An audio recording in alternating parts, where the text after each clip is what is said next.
అనగనగా రంగాపురం అనే చిన్న పల్లెటూరు. ఆ ఊరిలో మధుసూదన్, కళ్యాణి దంపతులకు వేద అనే ఒక కుమార్తె ఉండేది. మధుసూదన్ ఒక ప్రైవేట్ కంపెనీలో ఉద్యోగి. అతని భార్య కళ్యాణి ఇంట్లో పనులు చూసుకుంటూ ఉండేది. ఇక తన కూతురు అదే గ్రామంలో ఉన్న పాఠశాలలో 6వ తరగతి చదువుతుంది. మధుసూదన్ ప్రతిరోజు ఉదయాన్నే ఆఫీస్కి వెళ్లే ముందు తన కూతురు వేదకి 5 రూపాయలు ఇచ్చేవాడు. వేద ఆ 5 రూపాయలని ఖర్చు చేయకుండా భద్రంగా పొదుపు చేసుకునేది. కొన్ని రోజుల తర్వాత వేదకి ఒక ఆలోచన వచ్చింది.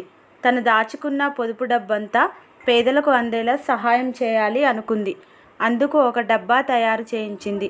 ఆ డబ్బాని ఊరి చివరలో ఉన్న మర్రి చెట్టు మధ్యలో ఉంచింది. తన పొదుపు డబ్బంతా ఆ డబ్బాలో ఉంచి ఆ డబ్బా పైన ఒకటి రాసి పెట్టింది. అదేమిటంటే, ఈ డబ్బు ఎవరైనా తీసుకోవచ్చు, కానీ డబ్బా మాత్రం ఖాళీ చేయకుండా కొన్ని రోజుల తర్వాతనైనా వారికి తోచింది ఈ డబ్బాలో కొంత డబ్బును తెచ్చిపెట్టాలి అని రాసిపెట్టి ఉంది. ఊరి చివర ఉన్న పూరి గుడిసెలో మల్లయ్య అనే ఒక వృద్ధుడు జీవించేవాడు. అతనికి తినటానికి కూడా తిండికి లేక చాలా ఇబ్బందులు పడేవాడు. అతనికి వేద పొదుపు డబ్బు విషయం తెలిసింది. ఒకరోజు ఉదయాన్నే మల్లయ్య ఆ ఊరి చివరలో ఉన్న మర్రి చెట్టు దగ్గరికి వెళ్తాడు. ఆ డబ్బాను తెరిచి చూసి అందులో ఉన్న డబ్బును తీసుకుంటాడు. ఆ డబ్బాపై ఉన్న ఉత్తరం కూడా చదివి తిరిగి అందులో కొంత డబ్బును పెట్టి తిరిగి ఇంటికి వెళ్ళిపోతాడు. మల్లయ్య తన ఇంటికి కావలసిన సరుకులన్నీ తెచ్చుకొని హాయిగా జీవిస్తాడు. అంతేకాకుండా ఈ విషయం ఊర్లోని చాలా మందితో చెప్తాడు. ఇక ఆ నోట ఈ నోట ఈ విషయం ఊరంతా పాకడంతో చాలామంది పేదవారు తన అవసరాలు తీర్చుకోవడానికి ఊరి చివరన ఉన్న మర్రి చెట్టు దగ్గరికి వెళ్ళి డబ్బాలోని కొంత డబ్బును తీసుకొని మిగతాది అందులో ఉంచి వస్తారు. అంతేకాకుండా వారి అవసరాలు తీరిపోయాక మళ్ళీ కొంత డబ్బును తీసుకెళ్ళి అందులో పెడతారు. కొంతకాలానికి వేద తండ్రి మధుసూదన్కి ఉద్యోగం పోతుంది. కుటుంబం చాలా కష్టాల్లో ఉంటుంది. అప్పుడు వేద వెంటనే చెట్టు దగ్గరికి వెళ్ళి డబ్బాలో ఉన్న చాలా డబ్బుని తీసుకుని కొంత డబ్బును అందులో పెట్టి తిరిగి ఇంటికి వస్తుంది. ఆ డబ్బును తీసుకువచ్చి వాళ్ళ నాన్న మధుసూదన్కి ఇస్తుంది.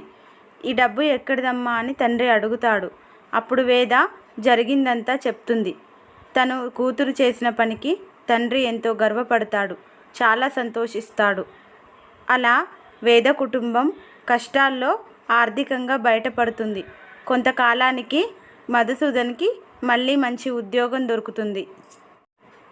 ఇక అప్పటి నుండి మధుసూదన్ కూడా నెల నెలా తన జీతంలో కొంత డబ్బును తీసి ఆ పెట్టెలో పెట్టి వచ్చేవాడు. అలా గ్రామంలోని ప్రజలందరూ ఆ పెట్టెలోని డబ్బును ఉపయోగించుకుంటూ మళ్ళీ ఆ డబ్బుని కొంత పొదుపు చేసి ఆ పెట్టెలో పెడుతూ ఒకరి అవసరాలు ఒకరు తీర్చుకుంటూ చాలా సంతోషంగా ఉండేవారు. వేద చేసిన మంచి పని, కీర్తి ప్రతిష్టలు ఆ గ్రామంలోనే కాకుండా చుట్టుపక్కల ఊర్లకు కూడా తెలిసాయి. అందరూ వేదని పొగుడుతూ ఇంత చిన్న వయసులో అంత మంచి ఆలోచన రావడం నిజంగా గొప్ప విషయమని అందరూ మెచ్చుకున్నారు. ఈ విషయాన్ని చూసి వేద తల్లిదండ్రులు మధుసూదన్, కళ్యాణి కూడా చాలా పొంగిపోయారు. వేద కొంతకాలానికి పెరిగి పెద్దదవుతుంది. చదువు పూర్తయి ఉద్యోగం సంపాదిస్తుంది. అయినా కూడా తన మంచి పని మాత్రం ఆపలేదు. ప్రతి నెల ఇంటికి వస్తూ తల్లిదండ్రులను చూసుకోవడమే కాకుండా తను మొదలుపెట్టిన మంచి పని కొనసాగిస్తూ ఉండేది. అలా వేద మంచి ఆలోచన వల్ల ఊరిలోని చాలా పేద కుటుంబాలకు సహాయం అందుతుంది. ఒకరోజు వేద చెట్టు దగ్గరికి వచ్చినప్పుడు ఒక చిన్న అబ్బాయి, అక్క, ఇందులో ఎంత డబ్బు ఉంది అని అడుగుతాడు. అప్పుడు వేద నవ్వుతూ సమాధానం చెప్తుంది. అందులో ఎంత డబ్బు ఉన్నది నాకు తెలియదు, కానీ మంచి మనసుతో సహాయం చేస్తే అది ఎప్పటికీ వృధా కాదు. అంతేకాకుండా అవసరానికి డబ్బాలో నుంచి డబ్బు తీసుకొని మళ్ళీ కొంత తిరిగి అందులో పెడితే ఈ డబ్బా మాత్రం ఎప్పటికీ ఖాళీ అవ్వదు, ప్రతి ఒక్కరి అవసరం కూడా తీరుతుంది అని చెప్పింది.